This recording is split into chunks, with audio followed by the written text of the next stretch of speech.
दोस्तों, पिछले हफ्ते आपने देखा कि मान बाई जब अपनी फरियाद की दस्तक महाबली के कदमों में खुद गिरकर उन्हें बताने की बात करती है तो मान सिंह उन्हें मनाकर खुद इसका हल निकालने का वादा करते हैं।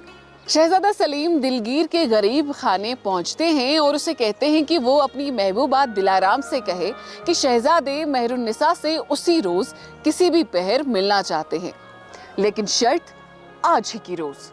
वो दिलाराम की इस खिदमत के लिए पेश की अशरफियों की पोटली भी इनाम में दिलगीर को पेश करते हैं। शहजादा मेहरू से मिलने को बेकरार है, जैसे प्यास किसी दरिया के दीदार को तैयार है। दोनों मिले तो मुकम्मल हो सारा जहां, ये इश्क नहीं रूहों का पुराना कोई करार है। शहनशाह हिंदुस्तान महारानी जोधाबाई के साथ राजा भगवान दास के स्वास्थ्य की जानकारी लेने उनके महल पहुंचते हैं। वो उनसे राजवेद का कहना मानने की गुजारिश करते हैं, क्योंकि इससे उनकी सेहत में जल्द से जल्द सुकून और बेहतरी आएगी। राजा साहब उनकी बात को मानते हुए कहते हैं कि हर वस्तु वक्त की गुलाम है और वक्त के साथ ही वो अपनी जिलमिलाहट खो देती है। ये वक्त का तकाजा है।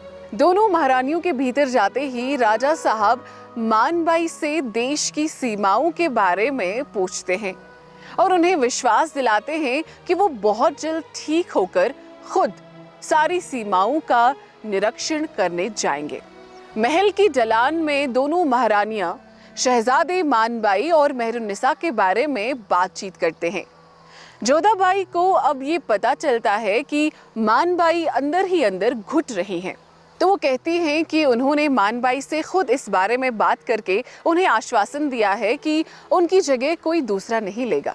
महारानी जोधाबाई उनसे सिर्फ एक बात का ध्यान रखने को कहती हैं कि राजा भगवान दास को इस बात की भनक तक ना पड़े। दिलगीर छुपते छुपाते दिलाराम से मिलता है और शहजादे का पैगाम सुनाकर उनका दिया हुआ इनाम पेश करता है।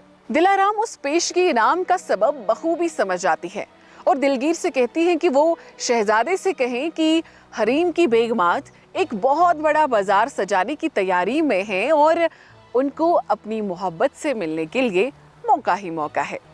तो चले नाजरीन, आगे देखते हैं क्या होता है।